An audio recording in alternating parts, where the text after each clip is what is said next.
అనేది తీసివేయబడింది. ఆ తెర అనేది పైనుంచి కిందికి చించివేయబడింది. అర్థమవుతుందా?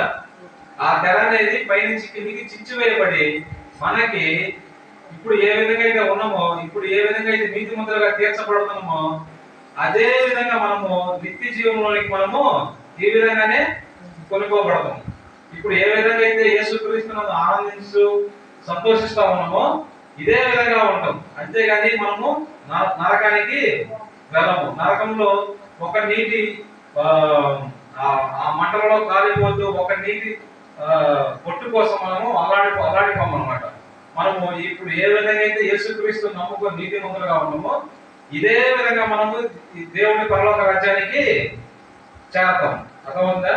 ఇదే విధంగా అంటే యేసుక్రీస్తు నమ్మడం ద్వారా ఆయన నా కోసము, నా పాపాల కోసము ఆయన మరణించాడు, అప్పగించబడి నమ్మడం ద్వారా మనం నీతిమంతులుగా తీర్చబడి డైరెక్ట్ గా పరలోక రాజ్యానికి, ఇక్కడ మరణిస్తే మనం అక్కడ పరలోక రాజ్యంలో కళ్ళు తెరుస్తాం. అర్థమవుతుందా?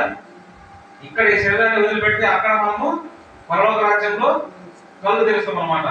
అదే ఇంతకు ముందు అయితే యేసుక్రీస్తు ప్రభువు ఆయన శరీరాన్ని అర్పించకపోతే మనము పాతాళంలోనే ఉండేవాళ్ళం. మనకు జీవవృక్ష ఫలములు మనము తినడానికి మనకు అర్హత లేదు.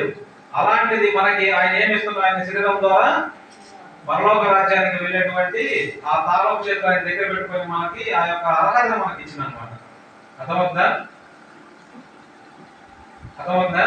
దీని ద్వారా ఆయన ఏం చెప్తుందంటే, ఒకసారి మనం మారు మనసు పొంది బాప్తిసం తీసుకుంటే ఆయన మన పాపాలని మళ్ళీ ఆయన జ్ఞాపకము చేసుకోను అని